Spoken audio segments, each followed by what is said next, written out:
welcome to day 38. We are going to set the calendar for tomorrow morning, and we don't have a whole lot of bills to consider that, even though there's a pretty good consideration calendar in front of you. A lot of those are really not eligible for consideration because of the fact that the reports have not yet been read in the House, and so we'll probably have a supplemental calendar this afternoon. So, Representative LaHood. Good morning, and thank you, Mr. Chairman and committee. I'm bringing House Resolution 533. It's the third down at the top of the page. This bill would form a study committee to study innovative financial options for seniors. This is a priority of the Georgia Council on Aging and the Georgia chapter of the Alzheimer's Association, and we just simply want to study ways to service the large demographic that's coming over the next 20, 30 years in Georgia of the senior population. We want to make sure we are prepared to ensure quality and cost effectiveness as we take care of them. You have no questions? Thank you so much. Representative Newton.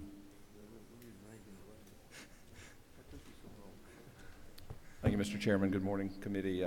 Mr. LaHood, all the white hairs up here on the front panel, appreciate you bringing this study. And why'd you wait so long? Dr. Newton. Good morning, sir. Fourth bill down, House Resolution 589 regards a study committee on maternal mortality. Far too many women in Georgia are, even though the rate is fairly rare for this to happen, it's something that we wish would happen never, which is a death associated with delivering a child into the world. This would establish a study committee that would review a lot of the data that's being gathered by public health and then make some concrete legislative recommendations. You have no questions? Thank you, sir. Senator Beach.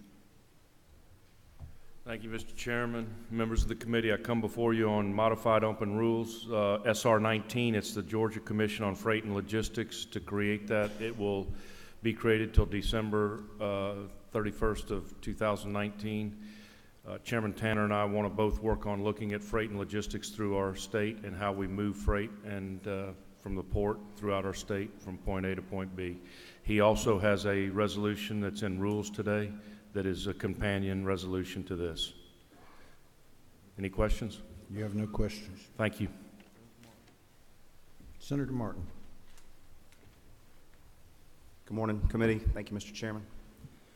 I have two bills today. The first one is the bottom bill, SB 214. That's a bill that deals with apprenticeship program we have for our cosmetologists, nail technicians, barbers, and other similar professions.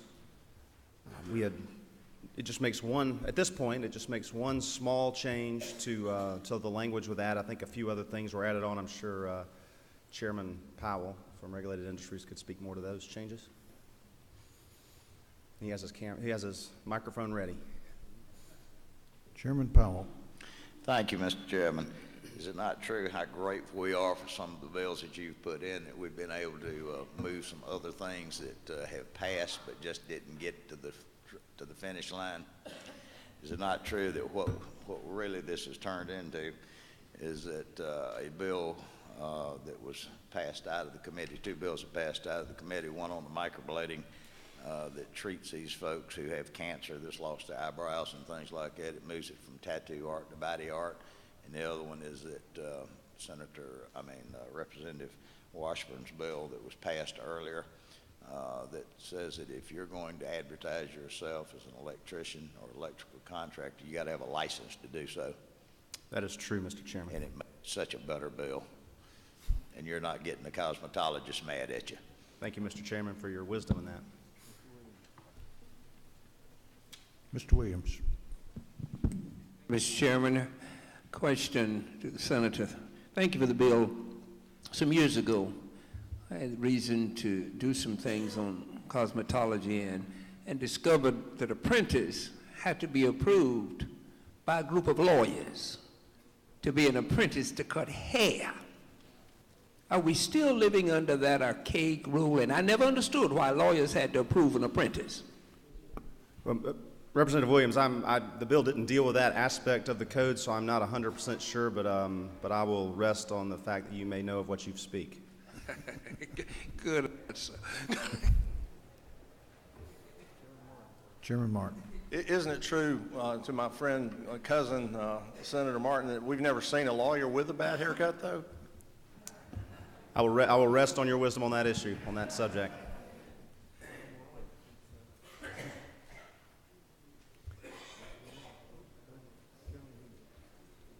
Representative Hughley. Mr. Chairman, do all these subject matters go together? Cutting hair and electricians and whatever? I can answer that question. I believe they all deal with licensing, so I think that was the common bond. You have to understand it came out of the Senate, so we've got to give it some latitude. Chairman Harrell. Thank you, Mr. Chairman. Senator, did your bill at any time deal with mobile barbers?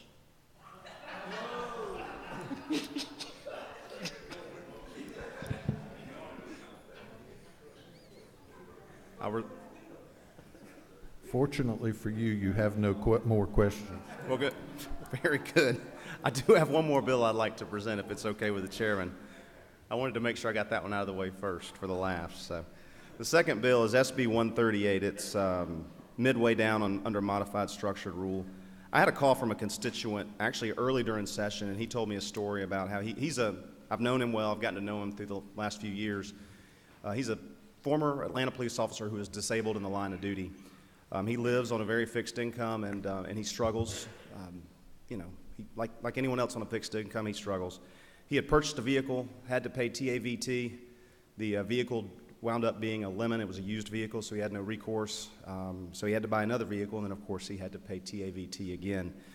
And it really hit him hard. And he made me aware that our disabled veterans have a TAVT waiver. So I thought, why not treat our disabled first responders? We brought more than just law enforcement. We also have our firefighters, our EMTs, and so forth and so on. I said, why aren't we giving these guys who are disabled in the line of duty the same benefits, many of the same benefits that we give our veterans who are disabled in the line of duty? So a couple years ago, we passed a injured first responder tag. It has not caught a lot of traction because it's fairly expensive. It's a $55 fee for that, and so we decided that we wanted to waive the fee for that tag to honor these people who have sacrificed so much in the line of duty for us. So we waived that fee. We applied the TAVT waiver as well in this bill. We put a limit on that to $50,000 of valuation to make sure that they aren't using this in a way that would provide abuse. And then also we verify that there will be no state income tax on their disability benefits. And these are both, there's a very clear definition of a disabled first responder in the code dealing with that tag. And we also use the part of the code that qualifies the indemnification fund for these disabled first responders that's already in code and is very clear on how they are classified as well.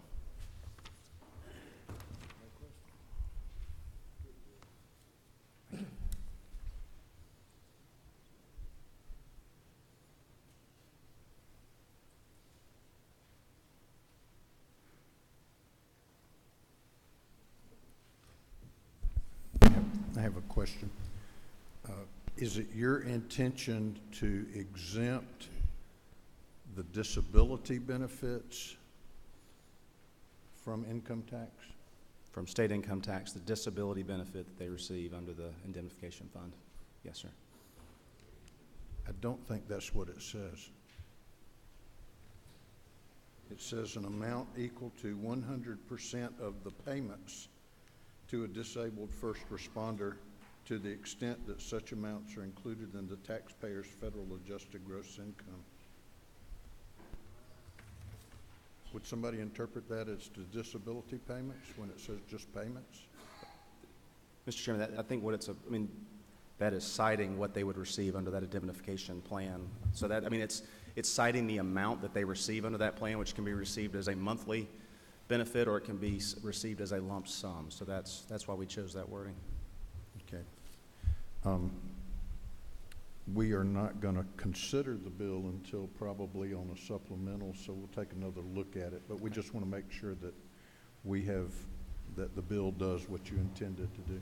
I thank you very much. Any other questions? You have no more questions. Thank you, Mr. Chairman. Senator Ligon. Thank you, Mr. Chairman. I bring before you Senate Bill 38. And, Mr. Chairman, this bill did go to the House Judiciary Committee where it received a haircut. There were some things that were trimmed off of it. And now it exempts just the Attorney General, filings by the Attorney General, prosecutors, and public defenders from the e-filing, and also does not require to pay the fees, or attorneys to pay the fees for conflict of interest letters or leave of absence letters. And there may have been some other things that were added to it by a House substitute, which are good. So. You have no questions. Thank you, Mr. Chairman. Senator Rett. Good morning, Mr. Chairman, my fellow colleagues, friends, and y'all. I'm here today because I have the unique distinction of having the first two bills under modified structure rule. But I want to talk with you about Senate Bill 31. And basically, this legislation adds a definition of emergency, which would provide civil immunity for law enforcement officers for the rescue of people or pets trapped in a motor vehicle when there's a clear and imminent danger, while doing this in the capacity of their job as a law enforcement officer. It received a good scrubbing from the House Judiciary Subcommittee and the House Judiciary Committee, and I thank you for allowing me the opportunity to mention this bill, and I hope that somebody give me a favorable consideration. You have no question? Well, let's see. Chairman Fleming. Thank you, Mr. Chairman. Senator, I appreciate you bringing your bill to us this morning, and I just want to make you aware that there is a pro-puppy caucus in the House, but it is not 91 of us yet. So you're going to have to work on this to make sure that they understand the distinctions between a previous measure that we considered and this one. And correct me if I'm wrong, but this measure simply says that if a police officer makes the decision, yes, that's correct, there's an animal in the car in distress, that they may exercise their ability as an officer of the law to remedy that situation by going into the car and taking care of that. Is that what it does? Yes, sir, that's correct, in the capacity of their job. Thank you. You have no more questions. Thank you, Mr. Chairman.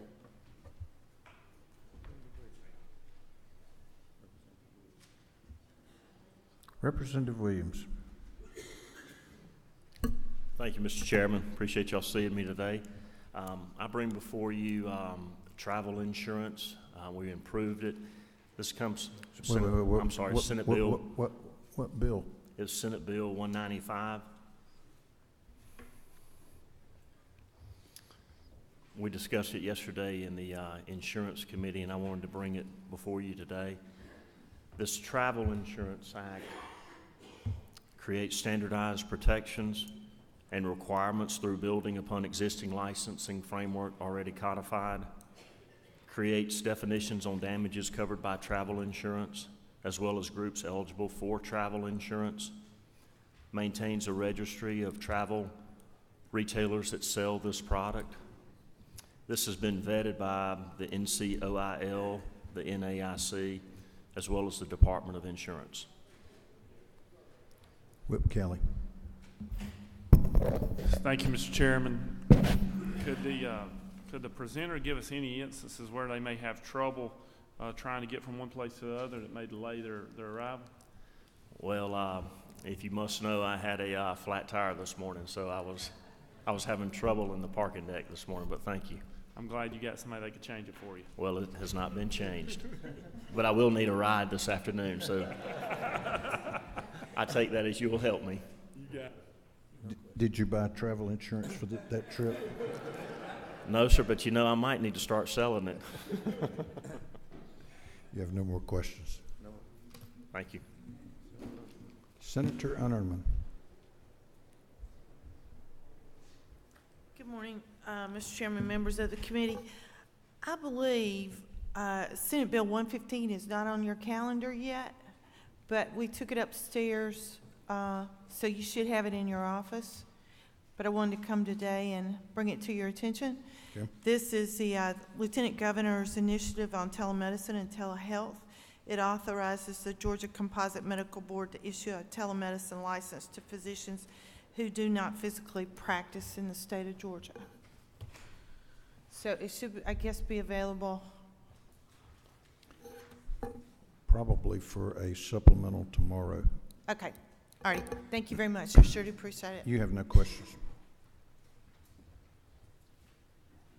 Okay, members.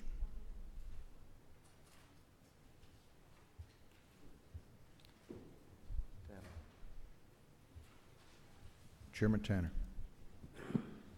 Thank you, Mr. Chairman. I'd like to put my name beside SB 200. I know we've requested that be held a couple of times, but I believe after yesterday we could go ahead and consider that SB 200. Also, at some point, we'll see what the Senate does today with our freight commission bill, but we do want to make sure one of those or both of those gets passed this session, SR 19. Both of those are important to moving logistics in our freight logistics in our state. Mr. Hawkins. Thank you, Mr. Chairman. On the modified structure, about halfway down, excuse me, SB 142, the header states that the card will include fully insured. The bill has been substituted, and that is no longer required. The card will say, though, that your insurance is regulated by the Commissioner, State of Georgia. Chairman Powell. I'd like to ask for SB 214, the one that we just discussed about barbers and such, that doesn't have anything to do with them. Have you cleared that with Representative Williams? Representative Williams. Thank you, Mr. Chairman. I'd like to put my name beside H.R. 533 and SB 20. Chairman Efstration. Thank you, Mr. Chairman. I'd like to put my name beside H.R. 533 and SB 104.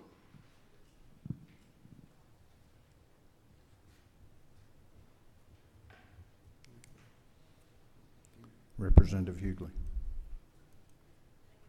Have you got it? Okay, go Thank ahead. you, Mr. Chairman. I'd like to place my name beside H.R. 589, the Maternal Mortality Study Committee.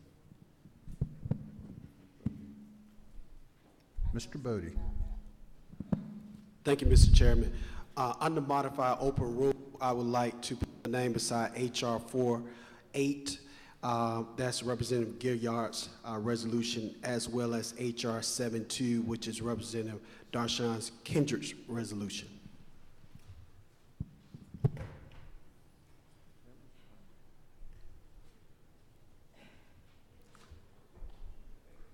Representative Smyrie.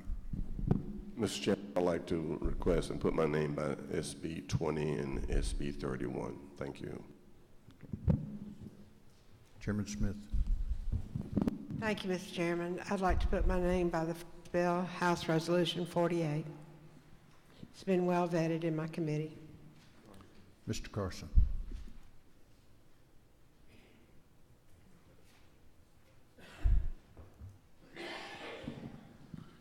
Chairman, I'd like to request and put my name by B 104.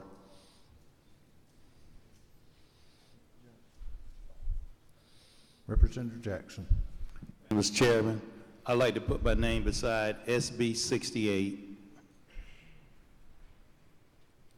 Chairman Cooper. Thank you, Mr. Chairman. I'd like to declare that I'm the second member of the Puppy Caucus and put my name by SB 3001 along with Representative Smyrie. Chairman Dempsey. Oh, it's not? I'm sorry.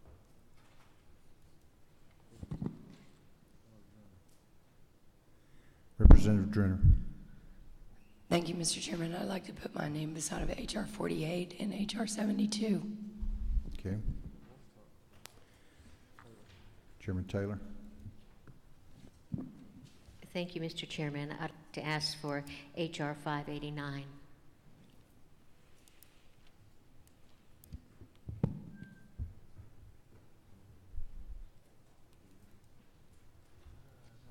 Chairman Knight. Mr. Chairman, in regards to SB 31, in this debate, what is the recourse again? Should someone, whether it be a police officer or an individual, break into a car or a window when indeed the pet was not in danger?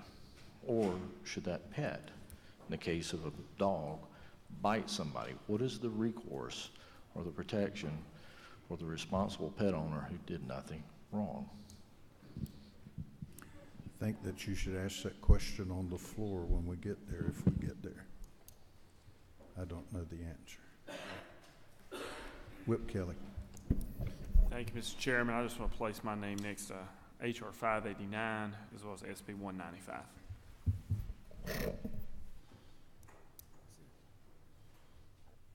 Okay, I'm going to turn the mic over to Chairman Hatchett so that I can present a proposed substitute to SB 2.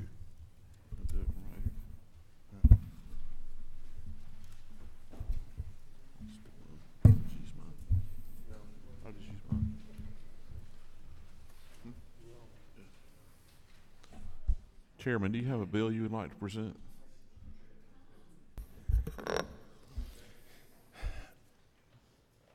I don't think I need to remind anybody that we have heard several EMC authorization bills over the last couple of years. We passed one out probably at least 3 times last year, and we passed out Chairman Houston's bills, which was House Bill 23 earlier this session. There was a companion bill that originated in the Senate that was SB 2, and very much similar to Representative Houston's bill. In the Senate, there were additional provisions and safeguards added to the bill that were not in the House version that passed the House. And then that bill came over from the Senate to the House and went through the Utilities Committee and was revised there. And what you see in front of you is what very similar to what went through the Utility Committee, with one exception. The Utility Committee put in a restriction on the EMCs that had not been present in any of the bills that have previously passed the House or have passed the Senate.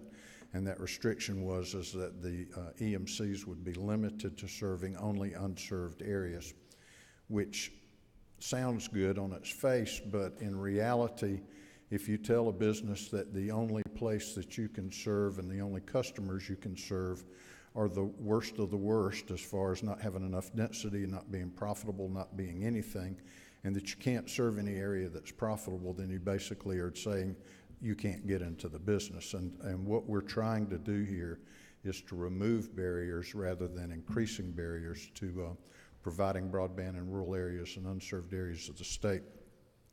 There are quite a few other provisions in here that strengthen the concern about cross-subsidization, which is basically meaning that you don't use profits from your electric business to subsidize the provision of broadband, which then puts your electric customers at risk. And so that cross-subsidization is even stronger in this bill, and the reason it is that there's a requirement that there be a cost allocation manual prepared and on file in the EMC office so that any customer or competitor can see exactly how they allocate their cost because you're using the same bucket trucks, you're using some of the same personnel, and so you have to allocate those costs to make sure that each entity is paying its own. The other thing that's in the Senate bill that was not in the earlier House bill is a requirement that the provision of retail broadband can only be provided through an affiliate rather than through the EMC itself to even strengthen the line of demarcation between the electric provider and the broadband provider. I'll be happy to answer any questions.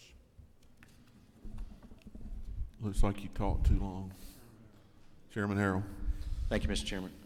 Chairman Powell, would you clarify for me the access that the EMCs have to existing electric easements? So obviously they provide electric power and transmission, and they have easements to do so in many cases. And would you just describe their access for broadband on those easements, and also whether or not any other competitor would have access to those same easements with through some agreement? There was a bill that passed the House earlier this session, 499, Trey? Yes. That was sponsored by Whip Kelly, and that dealt with easements and making it clear that the electric easements could be used for broadband service as well. And it has passed the House, and it has passed the Senate as well. It's passed the Senate committee and is in rules now, but it has been added to this bill to make sure, because it really was a companion measure, so it's been added to this bill as well.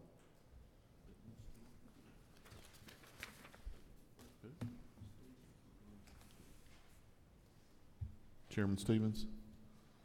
Thank you, Mr. Chairman. I'm trying to go through the bill and was scanning earlier. I don't guess we addressed pole attachments at all. The provision in the pole attachments says that there probably are existing contracts, and what the EMCs use is an index that's different than the FCC rate, but it's not an arbitrary number. It is an index that it's on cost of construction. And the bill says that they cannot charge more than what that index permits, plus a cost of living based on some kind of cost of living analysis of electric construction. So it's industry specific, and that they can't exceed that amount for the next 15 years. And so that satisfied a lot of the members of the industry, specifically AT&T, which was concerned about the predictability of what their cost would be, and they did not want to run the risk of arbitrary increases. So it limits it to that specific index plus a certain cost of living increase for the next 15 years. Just one more comment. This has been a 3-year process, and I really appreciate the chairman taking the lead on this. Thank you. Representative Williamson. Thank you, Mr. Chairman. Chairman Powell, thank you thank you for your leadership in trying to get more broadband to more Georgians. But getting back to the cost allocation, and I appreciate the fact that this would be something transparent there as far as the cost allocation manual on line 166. Was there any consideration given to putting that information online where it'd be more readily accessible, or is this going to be a physical book? I don't know that issue ever came up. It makes sense, but I don't think it was ever discussed. I thought it might save a lot of effort and frankly interruptions for the EMCs. They're going to be doing everything right anyhow. If it was transparent and online, then people would have access to it. Well, I'm sure if they get 15 or 20 customers a day wanting to come see the book, they'll put it online. Fair enough. Chairman Martin. Chairman Powell, a question, and I apologize if you covered this. The question I have is the cross subsidy. Is there still the prohibition between about the EMC members who purchase electricity cross subsidizing an EMC getting into the cable business? Is that prohibition still in the bill? Yeah, I mean, the cross subsidization provision is in there. It's even stronger than the version that passed out of the House. And there's also a prohibition in there from what's called a tying arrangement, which was also in the House version that passed, which basically says you cannot condition the provision of one service on them taking the other service. And so you can't just say, if you want my broadband, you've got to take my electric too, and require them to bundle those services. That is forbidden. Would it be, if you take further question, Sure. would it be prohibited for them to not require it, but give a deal, a special incentive, a bundle? I don't remember whether that's in there, but as a practical matter, because you are working through an affiliate or a subsidiary rather than the entity itself, I don't know that that would be possible anyway. And just a follow-up, the reason I worry is there's two ways it could subsidize it. You could allocate expense from one place to the other, or you could, pull revenue from one, off from one place to another to do it. So I was just wondering if we covered both sides. Thank you very much. Okay. Leader Trammell.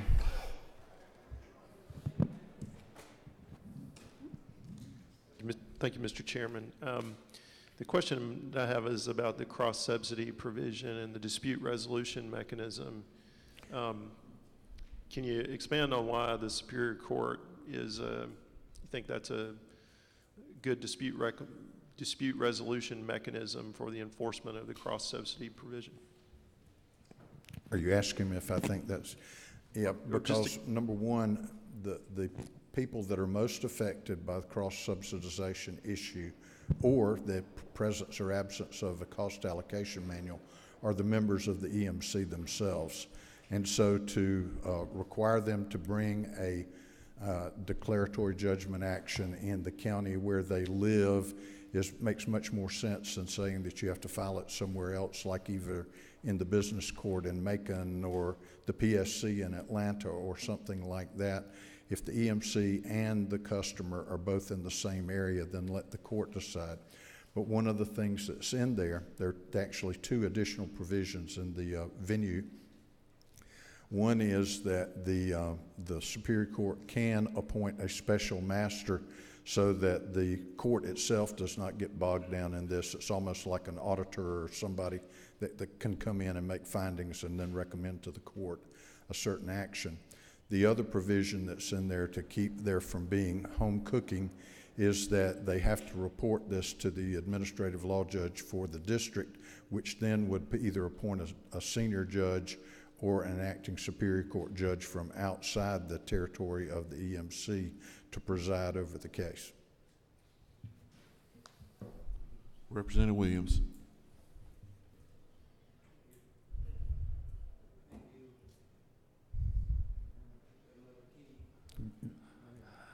Good bar, Chairman Martin's mic.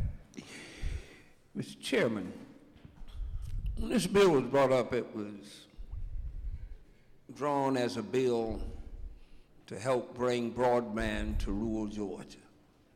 When you remove the focus on unserved areas, it seems as though we shift the focus to those who already have it getting a second helping.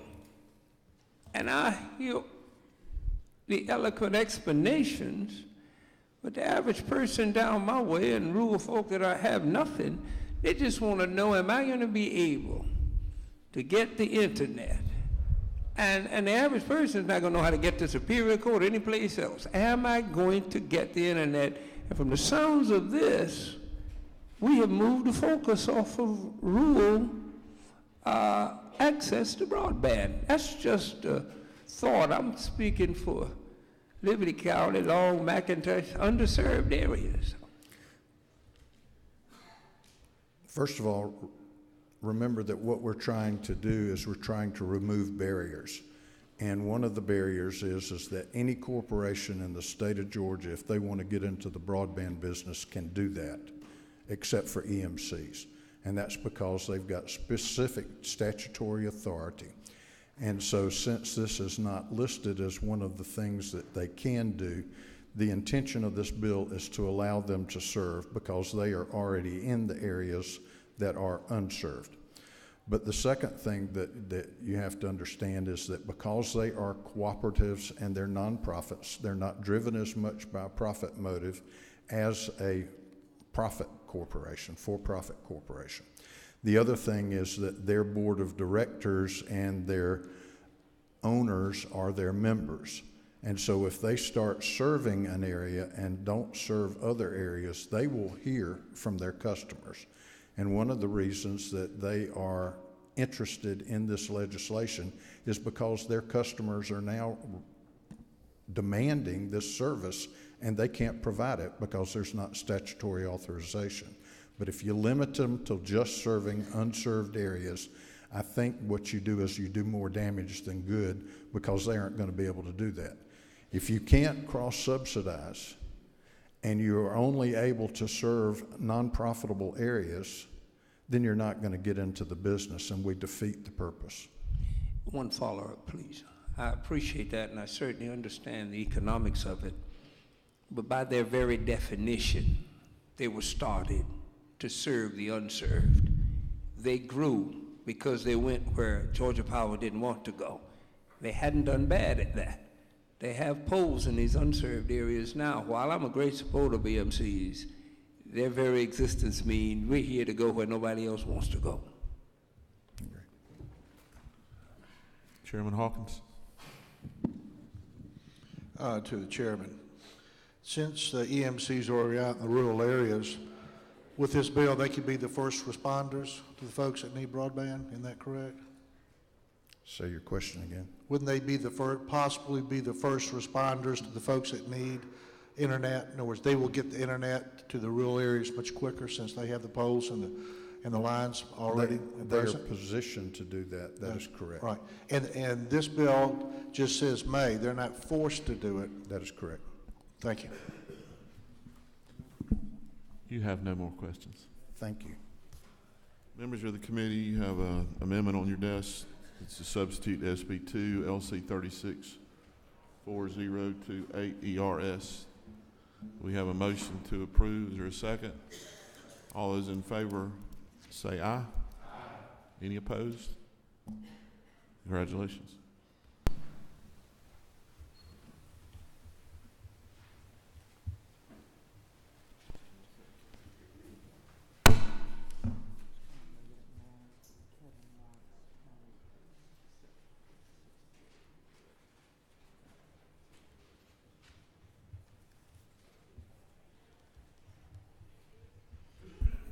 Okay, let's set a calendar.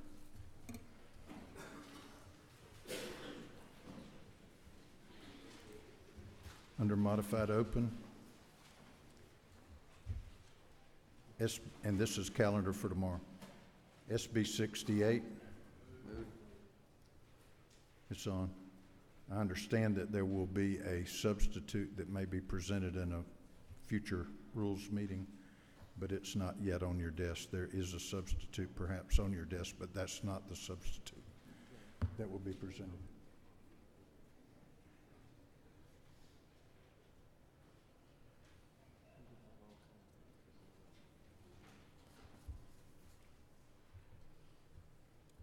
Under modified structure rule, SB 117.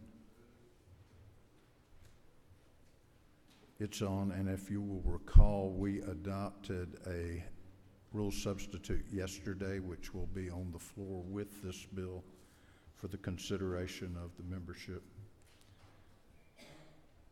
SB 200. It's on. And that's the calendar for tomorrow, and as you can probably guess, we will have additional, don't leave yet. We will probably have additional supplementals. Recognize Vice Chairman Hatchett for a motion. Thank you, Mr. Chairman. I move that according to Rule 33.3 in the rule book that we limit debate to all bills on all calendars today to 1 hour to be determined and divided at the discretion of the speaker. All right, now that motion you are dealing with is for tomorrow's calendar today, because we already have today's calendar that says that on it. We did that yesterday. Okay. So the motion's for tomorrow. Second. All right, there's a second. There's an objection. All in favor of the motion, raise your hand. Opposed? Motion's passed. All right,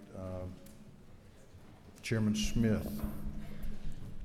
I'd like to make a motion that we move Senate Bill 68 to modified structure rule. Is there objection? Hearing none, so ordered. We're adjourned.